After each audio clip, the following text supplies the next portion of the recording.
Zee 24 तास एक पाऊल पुढे। सर, अजितदादांचा उपमुख्यमंत्री म्हणून पुन्हा प्रवेश झालेला आहे। विरोधकांचा असा आरोप आहे की राष्ट्रवादीच्या दबावाला बळी पडून तुम्ही हा निर्णय घेतला। एक तर भ्रष्टाचाराचे आरोप क्लिअर झाले नसताना अजितदादांचा शपथविधी झाला। हे सगळे हास्यास्पद आरोप आहे। शेवटी आघाडी सरकार चालवताना कुठल्या पक्षानं कुणाला मंत्री करायचं, किती मंत्री नेमायचे, त्या मंत्र्यांना कुठलं खातं द्यायचं, हा त्या घटक पक्षाचा निर्णय असतो। राष्ट्रवादीचे मंत्री कोण असावेत हे मी ठरवत नाही, काँग्रेसचे मंत्री कोण असावेत राष्ट्रवादी ठरवणार नाही। दिल्लीत ते असंच चालतं। डीएमकेचे मंत्री किंवा तृणमूल काँग्रेसचे मंत्री कोण असावेत ते त्या पक्षाचे प्रमुख ठरवतात। अशाच प्रकारे आघाडी धर्म असतो। आता उपमुख्यमंत्र्यांनी राजीनामा देण्याचा निर्णय का घेतला, वर्तमानपत्रामध्ये काही आरोप आले, काही बातम्या आल्या म्हणून त्यांनी काही वक्तव्य केली, ते काही मला विचारून त्यांनी तो राजीनामा दिला नाही। मी जेव्हा त्यांच्या वरिष्ठांशी बोललो तेव्हा त्यांनी सांगितलं की तुम्ही राजीनामा स्वीकारा। मी त्याप्रमाणे राजीनामा स्वीकारला।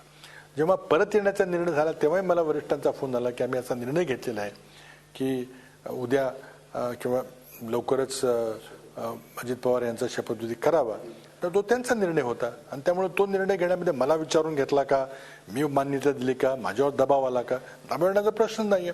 आघाडी धर्मामध्ये कोण कुठं मंत्री असावं हे त्यांनी ठरवायचं असतं आणि त्यामुळं जेव्हा उपमुख्यमंत्री म्हणून त्यांचा पुन्हा शपथविधी घ्यावा असा निर्णय झाला, आघाडीच्या घटक पक्षाने मला सांगितलं, आम्ही तो मान्य केला।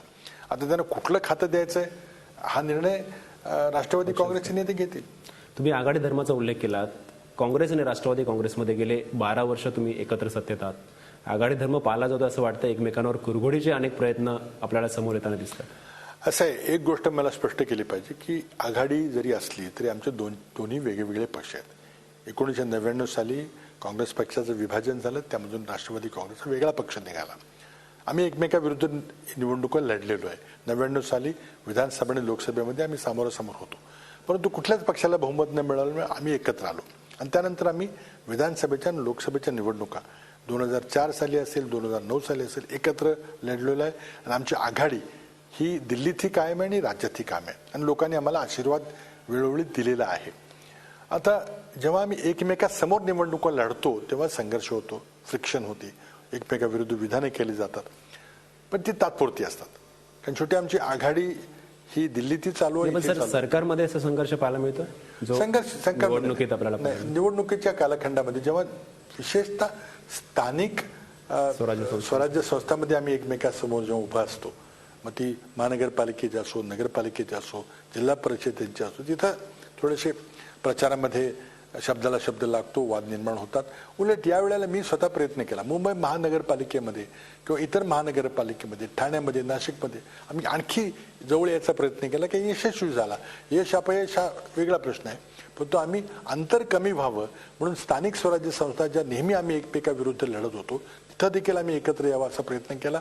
थोडा यश आलं, काही ठिकाणी आलं नाही आणि त्या ठिकाणी ज्या ठिकाणी मी एकमेकाविरुद्ध निवडणुका लढवल्या तिथं प्रचारामध्ये निश्चित असं घडतं। पण आता स्थानिक स्वराज्य संस्थांच्या सर्व निवडणुका संपलेल्या आहेत। एका दुसरा अपवाद जिल्हा परिषदेचा वगैरे असेल, पण आता आम्हाला 2014ची लोकसभा निवडणूक आणि 2014ची विधानसभा निवडणूक एकत्र लढवायची। काँग्रेस राष्ट्रवादी एक दिलाने या निवडणुकीला सामोरं जाईल। निश्चितच राज्याची स्थिती चांगली आहे असं पण हे करूया।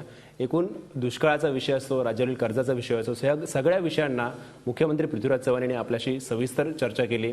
विधिमंडळाच्या अधिवेशनात सुद्धा विरोधकांचे जेव्हा प्रश्न येतील तेव्हा त्याच समर्थपणे ते या प्रश्नांना उत्तर देतील। सर, आम्हाला वेळ दिल्याबद्दल धन्यवाद। नमस्कार।